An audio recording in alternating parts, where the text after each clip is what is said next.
Hello, this is James Graff with Advisors Mortgage Group, bringing you another Mortgage Minute.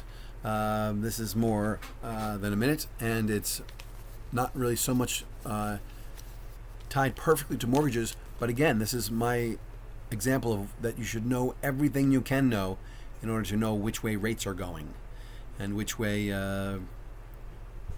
your financial life is going, which way inflation is going, which way rates are going, which way stocks are going. The world is your oyster, and you have to watch it carefully. I talked about this a couple weeks ago, maybe it was last week. Lebanon, how does this affect world markets? It does. Everything affects world markets. Will this be affecting world markets? I assure you, at some level, it will. It may affect world markets greatly if some kind of war breaks out. That's for certain. A deadly blast and an explosion of anger. I talked about this in a different video, but Lebanon has erupted in fury at its inept and corrupt government. This is according to L'Orient, le Jour in Lebanon. It's a paper. L'Orient, the Orient, the day, as far as I understand. French, which I don't. The people blame the entire establishment for the massive explosion at Beirut's port last week, which left more than 200 people dead and injured thousands more. Authorities had long known that 3,000 tons of the highly explosive fertilizer ammonium nitrate unloaded from an unseaworthy Russian ship in 2014. There's Russia. It's just the one ship. Unseaworthy, it's understandable, right? So, we're being stored at the port in defiance of safety and logic. So many people were complaining about this. I know for a fact that the person in charge of the port has complained about this thoroughly. He may be dead now. I'm not sure what happened to him. Anyway, moving on. Yet they did nothing. And when a fire ignited the warehouse, I believe the fire started in a fireworks warehouse, which is like semi-cartoonish, not to bring comedy into this, because it's very, very, very serious and very sad and very important thing to talk about.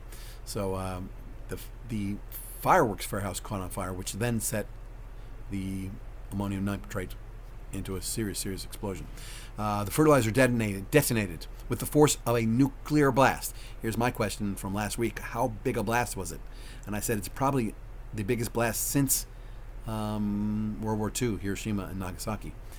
There's an article about a man who feels very guilty for having given the go-ahead. He was on the airplane. He was the pilot and captain of the mission to make sure that the weather was clear enough to target those two cities. He said, go ahead, target those two cities. And ever since then, he's felt an incredible amount of guilt and shame, and he's led a fairly sad life because he basically punished himself and was trying to get other people to punish him for what he did. It's a long, interesting article. I could talk about it later. Moving on. Force of a nuclear blast, flattening buildings and throwing debris across the city. Now the Lebanese, quote, have let their rage explode, unquote. Thousands of protesters, we know what that's about, chanting, quote, the people demand the fall of the regime, unquote. Pelting the parliament building with rocks, battling riot police who bombarded them with tear gas and rubber bullets. Quote, when some demonstrators left their eyes and lungs burnt, others arrived, determined to take over, to keep the streets black with people, unquote.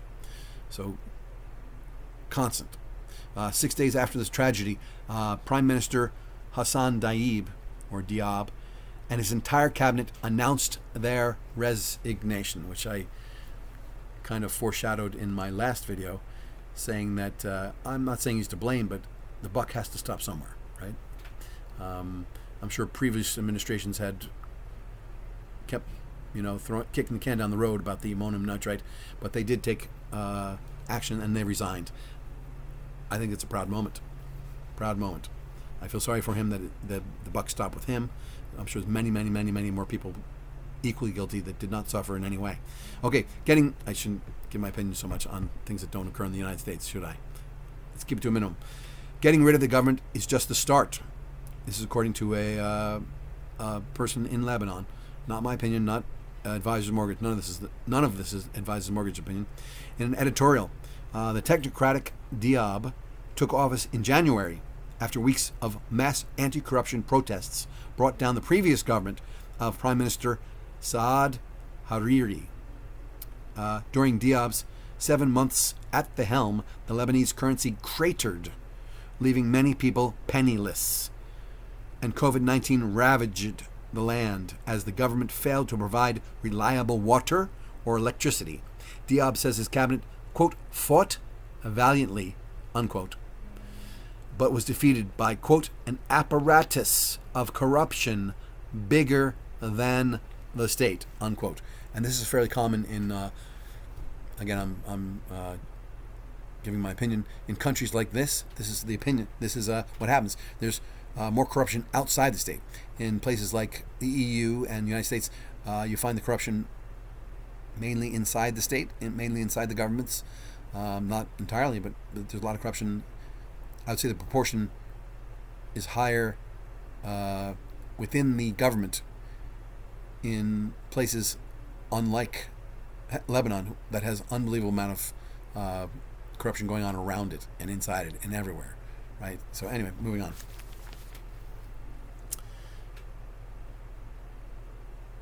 So that is what must be torn down, the, quote, failed political system.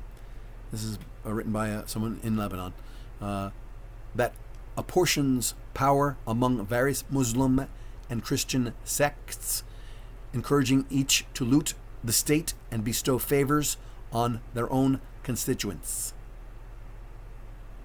Again, there's no place for me here. The leader of Lebanon's former colonial ruler agrees. This is according to another, I believe it's a paper, An-Nahar. An-Nahar.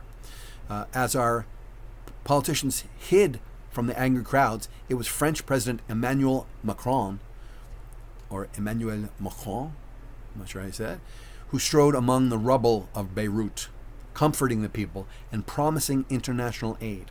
Quote, Lebanon needs a new political system, fundamental reforms, and a solution to its economic problems, unquote, according to Macron. Macron went on to say, quote, as well as an international investigation into the disaster, unquote. Absolutely, yes. The Lebanese are murderously angry at all the ruling factions, according to a French paper, Libération, which is basically English for liberation. Libération. French paper says, but particularly at Hezbollah. I better stop talking. Hezbollah. I don't want to say anything good or bad. The Shiite militia and political party took control of the port years ago so that it could smuggle in Iranian weapons. Remember, this is the French paper speaking, not advisor or myself even. Lebanon imports almost all of its food and goods, and so they supposed, unquote, the supposed, quote, party of God, unquote, has made, quote, very substantial profits, unquote, from the port. I will not comment.